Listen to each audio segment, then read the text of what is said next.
अभी मैं इनसे बातचीत कर रहा था ना कि मेरा भी प्लान बन रहा है स्कॉर्पियो नई जनरेशन लेने। इन्होंने बहुत गंदा मुंह बना दिया उस टाइम पे।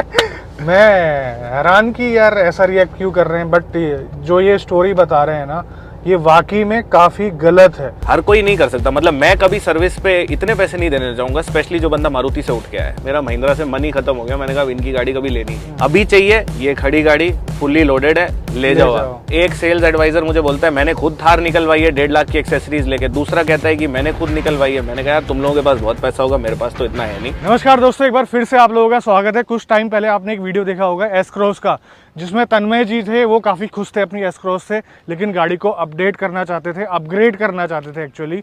तो उन्होंने अब गाड़ी ले ली है। आपके सामने है वो गाड़ी, टाटा की safari dark edition XTA plus. एक बार फिर से आपका स्वागत है चैनल के अंदर। ये बताइए कि अभी तक का एक्सपीरियंस कैसा है और मारुति से टाटा में शिफ्ट होने में क्या क्या पॉजिटिव चीज़ें हैं, क्या क्या नेगेटिव चीज़ें हैं, आपको खुल के बताना है। तो मारुति तो मैंने पिछले आई थिंक 10 साल से मैं ड्राइव कर रहा हूँ। हाँ, टाटा मैंने पहली बार ली है। सफारी लेने का जो ओनरशिप एक्सपीरियंस है, मतलब मैं एक्सपेक्ट नहीं कर रहा था। पहली चीज तो जब आप डिलीवरी लेने जाते हो, मैंने रिसेंटली नेक्सा की भी 2-3 गाड़ियां ली थी, तो डिलीवरी एक्सपीरियंस उनका बहुत अच्छा था। टाटा थोड़ा रॉ टाइप गाड़ियां बनाते थे वो, तो मेरे को उनसे ज्यादा और डीलरशिप से भी ज्यादा उम्मीदें नहीं थी। हाँ, बट उन्होंने बहुत अच्छा डिलीवरी एक्सपीरियंस दिया। रिबन कटा के proper cake wake, they have upgraded.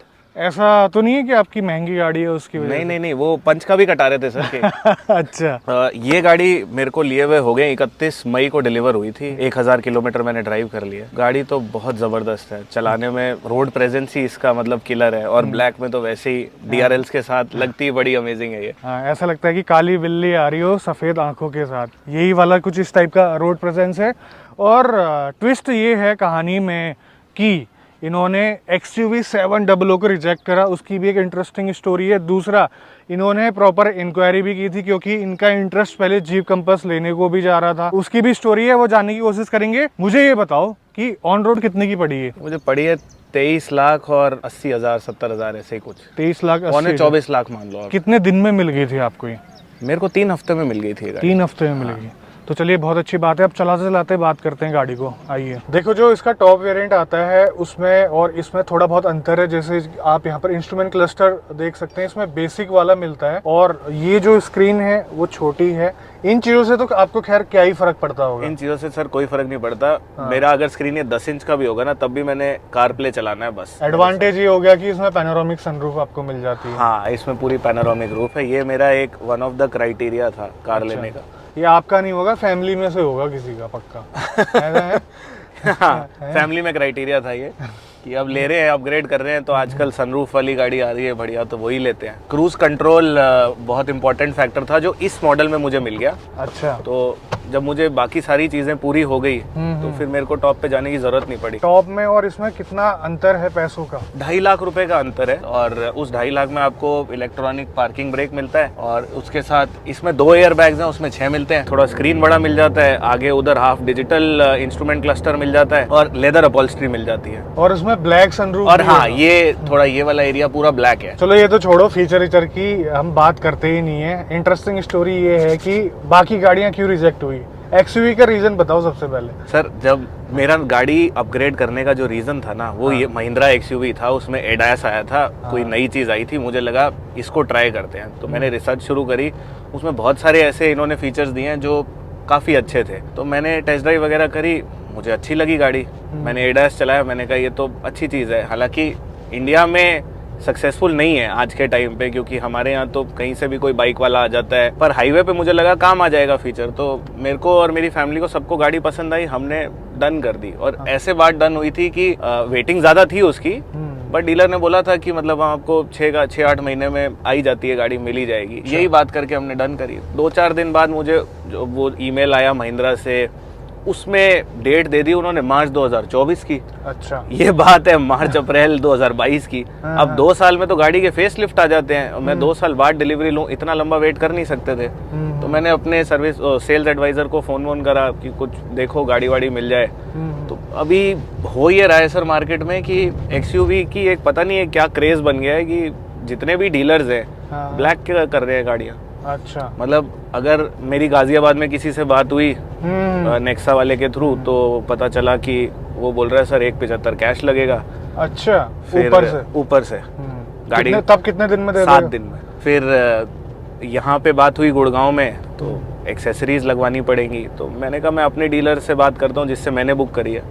मैंने अपने वाले को पूछा, मैंने कहा कुछ ऑप्शंस हैं तो बताओ। तो उसने बोला सर मैंने AX7 पेट्रोल कराई थी बुक, तब मेरा डीजल का, ये भी एक इंटरेस्टिंग स्टोरी है कि मैं डीजल से शिफ्ट हो रहा था क्योंकि डीजल की लाइफ दिल्ली NCR में 10 साल है। मेरे को था पेट्रोल ले लेते हैं, मुझे वो अच्छा भी लगा था चलाने में और लो मेंटेनेंस होता है पेट्रोल, तो मैंने वो बुक करा दिया था। अब उसने मुझे बोला कि AX7 एक लग्जरी आता है, मेरा नॉर्मल AX7 जो मैंने बुक कराया था, वो कहता आप AX3 ले लो, मेरे पास 3 दिन में 4 दिन में मिल जाएगी आपको। अच्छा। तो बात पूरी, मैंने कहा चलो ठीक है। ट्रेड ऑफ क्या है, सनरूफ नहीं है और क्रूज कंट्रोल नहीं है, बाकी सब था, स्क्रीन व्रीन बड़ी थी और सब कुछ था। मैंने बोला चलो ठीक है, 3-4-5 लाख रुपए बचते हैं, ये ले लेते हैं, XUV तो आ जाएगी, क्योंकि उस टाइम XUV की बात हो रही थी। और तब तक मैंने ये सब कुछ ट्राई नहीं करा था। अब उसके थोड़ी देर बाद उसका फोन आया, सर कि आपको जल्दी गाड़ी मिल रही है, उसकी 1.5 लाख की एक्सेसरीज आपको मैंडेटरी है लगवाना। मैं यार मेरा ही डीलर अगर मुझे एक्सप्लॉइट करने की कोशिश कर रहा है तो ये तो अब ज्यादा हो गया है, वो नहीं कर सकते फिर हम। तो फिर ये देखते हुए मैंने वहाँ पे शोरूम में जाके गाड़ी कैंसिल करा दी।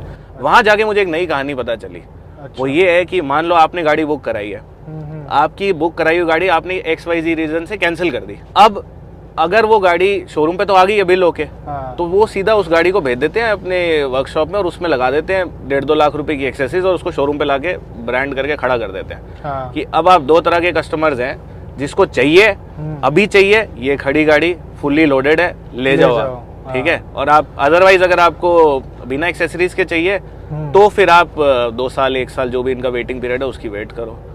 तो ये चल रहा है अभी मार्केट में। ये देखते हुए मुझे लगा कि कोई वर्थ नहीं है और इतना भी ज्यादा कुछ नहीं था कि मैं AX3 मॉडल 22 लाख रुपए का लूं, कोई सेंस नहीं था, जिसमें क्रूज भी नहीं है, पैनोरामिक रूफ भी नहीं है। ये देख के फिर मेरा महिंद्रा से मन ही खत्म हो गया। मैंने कहा इनकी गाड़ी कभी लेनी ही नहीं। अभी मैं इनसे बातचीत कर रहा था ना कि मेरा भी प्लान बन रहा है स्कॉर्पियो नई जनरेशन लेने। इन्होंने बहुत गंदा मुंह बना दिया उस टाइम पे। मैं हैरान कि यार ऐसा रिएक्ट क्यों कर रहे हैं, बट जो ये स्टोरी बता रहे हैं ना, ये वाकई में काफ़ी गलत है, ठीक है। और ये चीज़ें ना जल्द से जल्द ख़त्म होनी चाहिए सच में। और एडवांटेज उन कंपनीज को मिल रहा है, लाइक टाटा, आप देख लो यहाँ पर इसकी जो एकदम जो कॉम्पिटिटर थी वो आप उठा लाए। अब मुझे ये बताओ कि क्या क्या कॉम्प्रोमाइज़ आपको झेलने पड़ रहे हैं उसके कंपैरिजन में इस गाड़ी में। कॉम्प्रोमाइज़ अगर हम मॉडल टू मॉडल बात करें, हाँ, तो जिस प्राइस में मैंने ये लिए उस प्राइस में AX7 नहीं आता था, वो और 2 लाख रुपए महंगा था। अच्छा, ये आपको और सस्ती पड़ गई? ये मुझे सस्ती पड़ गई। हाँ। इसमें मुझे क्रूज मिल गया, सनरूफ मिल गई। कॉम्प्रोमाइज अगर आप बात करो तो स्क्रीन का है कि इसमें 7 इंच का स्क्रीन है, उसमें 10 इंच का स्क्रीन आ जाता है। और ये आपने बताया कि आपको इतना मैटर नहीं करता। मेरे को उसमें अगर आप कारप्ले बात करोगे वो छोटा ही चलता है, वो 10 इंच का नहीं चलता है, वो इतना ही चलता है साइड में, है ना। बट उसमें थोड़े 2-4 फंक्शंस उसके ज्यादा हैं और एड्रीनॉक्स ऐप से आप कार स्टार्ट कर सकते हो। वो 10 में से 7 बार ही नहीं होता है, पर फिर भी आप रिमोट स्टार्ट कर सकते हो, AC ऑन कर सकते हो। अदरवाइज एज सच कोई ट्रेड ऑफ नहीं है। स्पेस इसमें ज्यादा है, इसका 3rd रो का स्पेस बहुत अच्छा है, उससे तो बहुत बेटर है क्योंकि मैंने खुद एक्सपीरियंस किया है। मैं आपको पीछे बैठ के दिखा सकता हूँ, मैं आराम से 2 घंटे की ड्राइव करनी हो तो मैं भी पीछे बैठ सकता हूँ और मेरे साथ में ये भी साथ में पीछे बैठ पाएंगे आराम से। तो 6 एडल्ट्स, अगर आप 2 की हाइट अगर 5'8", 5'9" है तो आप आराम से पीछे बैठ सकते हो। 2-3-4 घंटे की ड्राइव में आपको फर्क नहीं पड़ेगा। पीछे AC कंट्रोल्स दिए हुए हैं, अपना स्पीड कंट्रोल्स हैं, फिर आपको पीछे 2 चार्जिंग पॉइंट है। 2 चार्जिंग पॉइंट मिडिल रो वालों के लिए हैं, मिडिल रो वालों के लिए AC पिलर के ऊपर दिए हुए हैं जो वेंट्स हैं, और AC इसका बहुत अमेजिंग है। तो और तो कुछ है नहीं डिफरेंस जो उसमें था। सिर्फ जो मैं मॉडल ले रहा था AX7, उसमें लेन असिस्ट था जो इसमें नहीं है, क्योंकि अडेप्टिव क्रूज कंट्रोल तो टॉप मॉडल में है, वो तो वहाँ तो फिर बात ही छोड़ दो, तो 27-28 लाख तक मामला चला जाता है। लेन असिस्ट एक ठीक चीज थी कि आपने क्रूज लगा दिया और लेन में चला रहे हो आप, और उसके बाद सर महिंद्रा से बात करने का जी नहीं है। बात ये है, मतलब मैंने जब उनको बोला कि मैंने कहा यार आप अपना ही बंदा एक्सप्लॉइट कर रहे हो, तो एक सेल्स एडवाइजर मुझे बोलता है मैंने खुद थार निकलवाई है 1.5 लाख की एक्सेसरीज लेके, दूसरा कहता है कि मैंने खुद निकलवाई है। मैंने कहा यार तुम लोगों के पास बहुत पैसा होगा, मेरे पास तो इतना है नहीं। अच्छा। मैं ब्लैक नहीं दे सकता, जो करना है भी नहीं चाहिए। हाँ, एक्सप्लॉइट नहीं हो सकते सर, ऐसी कोई बात नहीं है। मार्केट में गाड़ियां बहुत है। फिर उसके बाद मेरा मार्केट रिसर्च शुरू हुआ और बहुत गंदा रिसर्च करा मैंने। गाड़ियों के फीचर कंपैरिजन एक्सेल में बना के निकाले, रेड करा, ब्लू करा, ग्रीन करा, और जो फीचर्स मुझे चाहिए थे वो निकल के आए। उसके बाद मैंने फिर ब्रांड शॉर्टलिस्ट करे, तो 3 ही गाड़ियां थी। एक सफारी थी, एक आपकी अल्काजार थी, और तीसरी आपकी जीप कंपस थी। जीप कंपस हालांकि इस सेगमेंट में नहीं आती, बट वो 5 सीटर है, और कहीं ना कहीं उसको छोड़ने के 2 रीजन थे जीप के। पहला तो ये था कि वो 5 सीटर है। हाँ। इसमें ये है कि अगर आप कभी ज्यादा जने हो तो पीछे बैठ जाओ, आपके लिए काम आएगी। अदरवाइज सीटर डाउन कर दो, बूट स्पेस अच्छा खासा बन जाता है। तो 7-5 में कन्वर्ट हो सकती है, लेकिन 5-7 में कन्वर्ट नहीं हो सकती। राइट। तो एक ये लॉजिक था। दूसरा ये था, जब मैंने रिसर्च करी तो मैं सीधा सर्विस सेंटर फोन घुमा लेता हूँ, कस्टमर बन के बात कर लेता हूँ। और मैंने उनको फोन कर दिया और पूछा कि आपकी सर्विस, मेरे पास कंपस है, 18,000 किलोमीटर चल गई है, 30,000 वाली सर्विस होनी है, कितने की होगी? सेल्स एडवाइजर ने मुझे बताया था 8 से 12,000 में पेट्रोल कंपस जो मेरे बजट में आ रही थी वो सर्विस हो जाती है। उन्होंने मुझे जो एस्टिमेट दिया वो था 25 से 28,000 रुपए का। एक नॉर्मल पेट्रोल गाड़ी 25 से 28,000 में सर्विस हो रही है। तो मैंने बोला फिर मैडम आगे बढ़ते जाते हैं, 90,000 वाली सर्विस कितने की है? सर वो 38,000 40,000 की है। अगर कल को क्लच प्लेट खराब हो जाती है उसका क्या हिसाब किताब है? सर 1,35,000 रुपए उसने मेरे को कम वो दिया। और मेरे पास मैसेज भी है, मैं आपको भेज दूंगा, आप चाहो तो वो दिखा देना वहाँ पे। अच्छा, मुझे एक बात बताओ यार, ये इतनी आसानी से उन्होंने बता कैसे दिया ये उन्होंने मेरे को इन्फॉर्मेशन दे दी और बाकायदा फोन करके मैसेज करके डाला है। मेरे पास में मैसेज है फोन पे। अच्छा, जिसमें उन्होंने मेरे को डाल रखा है कि हमारा फ्लाइंग व्हील इतने का है, क्लच प्लेट इतने की है। तो वो देख के मुझे लगा कि खरीदना कंपास आसान है, लेकिन उसको मेंटेन करना बहुत डिफिकल्ट है। हर कोई नहीं कर सकता। मतलब मैं कभी सर्विस पे इतने पैसे नहीं देने जाऊंगा, स्पेशली जो बंदा मारुति से उठ के आया है। तो फिर मैंने टाटा का पता करा। टाटा मेरे 1-2 रिलेटिव्स ने भी ली है, they are happy with the service. उतने पैसे नहीं लगते जितने कंपास में लगते हैं। सर्विस कॉस्ट भी इसकी ओके है। प्राइस भी मुझे एक्सयूवी से 2 लाख रुपए बेटर मिल गया। और जब मैंने ऑनेस्टली इसको स्पोर्ट्स मोड में ड्राइव करा तो मुझे तो पावर में भी फील आ गई। देखो, एक्सयूवी की जो पावर आउटपुट है ना, वो भले ही इससे ज़्यादा हो, लेकिन जब आप इसका 0 to 100 चेक करेंगे ना, बहुत माइनर सा डिफरेंस आएगा एक्सयूवी का और इसका। आप ट्राई करके देखना अगर आपके पास कभी दोनों गाड़ी चलाने का मौका मिलता है। तो पावर अच्छी है गाड़ी के अंदर, नो डाउट। इसमें मोड्स वगैरह मिलते हैं, आप अपनी ज़रूरत के हिसाब से चला सकते हैं। तो आपका ये कहना है तन्मय जी कि इसकी सर्विस का खर्चा भी उतना ज़्यादा नहीं आएगा और गाड़ी भी ठीक ठाक प्राइस में, सही कीमत में, सही फीचर्स के साथ आपको मिल गई और अच्छी रोड प्रेजेंस के साथ। हाँ, ये सर मैं ये बोलूंगा 25 लाख के अंदर ना ये वैल्यू फॉर मनी गाड़ी है। क्योंकि इसमें आपको, मेरे जैसे ड्राइवर को जिसके पास पहले एस क्रॉस में सेटिस्फाइड ड्राइवर था, उसके पास सारे फीचर्स थे, वो सब मुझे मिल गए। बड़े बॉडी शेल के अंदर 7 सीटर कैपेबिलिटीज। और इसको अगर आप किसी रफ रोड पे लेके जाओ ना 70-80 की स्पीड पे, तो इसका सस्पेंशन बड़ा जबरदस्त है। ये एक्सयूवी में भी एक ड्रॉबैक था। जब मैं उसकी टेस्ट ड्राइव ले रहा था तो मैं उसको खड्डों में लेके गया, रफ पैचेस पे लेके गया, तो एक्सयूवी जो है वो थोड़ी सी आवाज करती थी, थोड़ी सी बम्पी है आवाज उसके सस्पेंशन में भी है। और ये फिर मैंने अपनी जब रिसर्च करी तो मुझे और पता चला कि एक्सयूवी के अंदर एक सस्पेंशन का इशू है। उसका सस्पेंशन अच्छा है, लेकिन उसके अंदर एक साउंड आती है जो बहुत इरिटेटिंग होती है, जो केबिन के अंदर आती है। हाँ, तो मजबूरन आपको ना वो आवाज सुन के गाड़ी को स्लो करना ही पड़ता है। हाँ, तो आपका ड्राइविंग एक्सपीरियंस हैम्पर करती है। ये यहाँ पे ऐसी कोई प्रॉब्लम नहीं है, इसमें कोई आवाज नहीं है,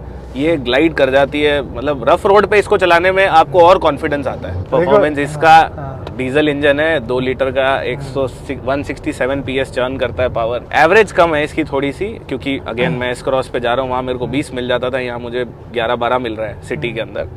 बट वो एक ट्रेड ऑफ है। उसके अलावा तो परफॉर्मेंस तो ज़बरदस्त है। मतलब आपको कभी हाईवे पे ये नहीं लगेगा कि आपको और पावर चाहिए। जब आपको पंजा दबाओगे ना, आपको पावर आएगी। और हैंडलिंग वगैरह कैसी लगती है? बहुत बढ़िया है सर। मैं आपको एक एग्जांपल देता हूँ। मैं डर रहा था कि इसमें हाइड्रोलिक स्टीयरिंग है, ये सिटी में ड्राइव करने में मुझे थोड़ा डिफिकल्ट होगा।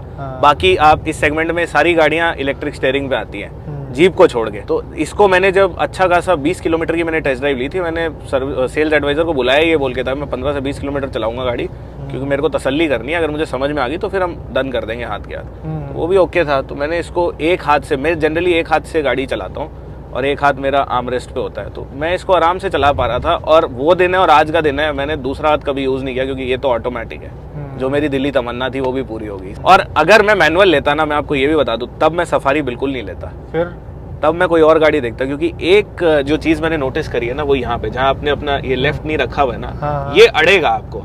जब आप क्लच प्रेस करोगे बार बार, तो ये थोड़ा सा अड़ता है। तो अगर मैनुअल लेते तो हम ये ना देखते, बट ऑटोमेटिक में कोई प्रॉब्लम नहीं है। और इसका गियर बॉक्स बहुत अमेजिंग है। बिल्कुल सही बात है। और एक और चीज मैं ऑब्जर्व कर रहा हूँ काफी टाइम से, ये सफारी बिल्कुल सीधी चल रही है, लेफ्ट को नहीं भाग। ये लेफ्ट को नहीं जाती ये लेफ्ट को नहीं जाती। चलो, बहुत अच्छी बात है। आप अपनी गाड़ी से, आप अपनी परचेज से काफी खुश हैं। Sport drive mode activated. ये फील है ना सर, देखो पीछे चिपक जाते हो आप। और इसका एक वेव बहुत बड़ा आता है। जब आप एक्सिलरेट करते हो ना 20 पे स्पोर्ट मोड लगा के, तो आप 120 140 तक चले जाओगे, वो आपको पावर देता रहेगा, आपको थकना पड़ेगा एंड में हार मान के इंजन से। इसका जो इको मोड है ना वो भी काफी अच्छा है, उसमें हाँ। भी पावर लैग इतना फील नहीं होता। नहीं होता। मेरे पास बलिनो सीवीटी है, तो वो एक रबर बैंड इफेक्ट क्रिएट करता है सीवीटी गियरबॉक्स। इसका इको मोड उससे भी लाख गुना बेटर है, तो मैं इसको कई बार इको में भी चलाता हूँ। बट अगर आप हाईवे पे ड्राइव कर रहे हो तो आपको इको पे चलाने की जरूरत नहीं है, आप इसको सिटी में चलाओ। आपने 120-30 स्पीड ले ली ना, उसके बाद आप इको पे डाल दो, तब ये आराम से क्रूज लगा के चलती रहेगी और आपको एवरेज भी अच्छा दे देगी। मैंने एक टेस्ट करा था इसका, तो मेरे को 16 का एवरेज इस पे भी मिला है, बट वो एक बहुत छोटा स्ट्रेच था, अराउंड 35-40 किलोमीटर्स का। टाटा जानी जाती है अपने छोटे मोटे क्वालिटी इश्यूज के लिए, कुछ ऐसा पकड़ में आया अभी तक? इतना टाइम हो गया गाड़ी लिए हुए। एक आध चीज है, कोई ज्यादा इतनी बड़ी नहीं है, बट हाँ मतलब एक्सटीरियर क्वालिटी के अंदर है ना, जो ये रबड़ लगे हुए हैं ना अपने विंडो पेन्स के ऊपर की साइड, हाँ। तो इंसुलेशन प्रोवाइड करते हैं केबिन का। हाँ। बाहर की साइड वो थोड़े से कहीं से हल्का सा कटा हुआ है, ज्यादा नहीं है बट है, उसको मैंने क्रोम से लगा के सेट कर दिया। But overall interior quality levels बहुत अच्छे हैं, काफी चीजों का ध्यान रखा है इस बार टाटा ने, बहुत सारी चीजें दे दी है अंदर। सारी लाइट्स एलईडी है, एक भी लाइट येलो नहीं है। कुछ पूछने का मौका ही नहीं दे रहा आपने। तो अच्छी बात है नहीं? मतलब बंदे ने 24 लाख लगाए, बंदा satisfied है। आप पॉइंट ये समझो, लोग मूड में नहीं होते बताने के, हम भरे हुए थे। मैंने आपको मेल लिखा ना, मैं पहले भरा हुआ था। और महिंद्रा जानी जाती है सर, एक चीज है, महिंद्रा जानी जाती है, वो 80% गाड़ी की R&D पहले करते हैं, 20% कस्टमर फीडबैक के साथ करते हैं। तो ये था तन्मय जी का ओनरशिप एक्सपीरियंस अभी तक का, और आगे जो भी होगा ये हमको बताते रहेंगे। अभी 10,000 चलाएंगे, 15 चलाएंगे, सर्विस करवाएंगे, जैसा भी होगा वो बताएंगे। और जो चीज़ें इन्होंने बताई, जैसे कि पैसे मांगना डीलरशिप वालों का जिन गाड़ी में वेटिंग है, और जल्दी एक चीज़ ये भी तो है, वो जिसकी गाड़ी आपको देंगे, आप जैसे पैसे ज़्यादा दे देते हैं, उनको भी तो चीट कर रहे हो एक तरीके से देखा जाए तो। वो चीज मेरे को समझ में नहीं आती। एक गाड़ी की वैल्यू अगर कंपनी ने बोला है हम 25 लाख में बेचेंगे, तो एज अ कस्टमर मैं 25 में ही लूंगा, मैं उसके ज्यादा पैसे क्यों दूं? ये चीज ठीक नहीं है, और एक्सप्लॉइट होना मेरी फितरत में भी नहीं है, तो इस वजह से महिंद्रा को मना कर दिया हमने। अब नई स्कॉर्पियो आ रही थी, मुझे पता था, मैं चाहता तो डे 1 पे पहले मिनट बुक कर लेता, अगले महीने मुझे गाड़ी भी मिल जाती। लेकिन जो एक्सपीरियंस मुझे, एक चीज देखिए ना, लोग कहते हैं कि गाड़ी लेना एक अच्छा एक्सपीरियंस होता है, सर्विस एक्सपीरियंस उसका खराब होता है। यहाँ लेने का एक्सपीरियंस इतना खराब जा रहा था, तो सोचो सर्विस का कैसा जाएगा। तो महिंद्रा के साथ में मेरा अब एक कांटा लग गया है कि जिंदगी भर नहीं, हम खुश हैं बिना महिंद्रा के। तो महिंद्रा आपने एक कस्टमर अपना खो दिया है हमेशा के लिए। तो बस यही था इस वीडियो में, आज की वीडियो में बस इतना ही। तन्मय जी दोबारा आने के लिए बहुत बहुत धन्यवाद। Thank you sir. तो मिलते हैं बहुत जल्द आपसे एक नई वीडियो में, तब तक के लिए बाय बाय, ख्याल रखिए अपना। भारत माता की जय।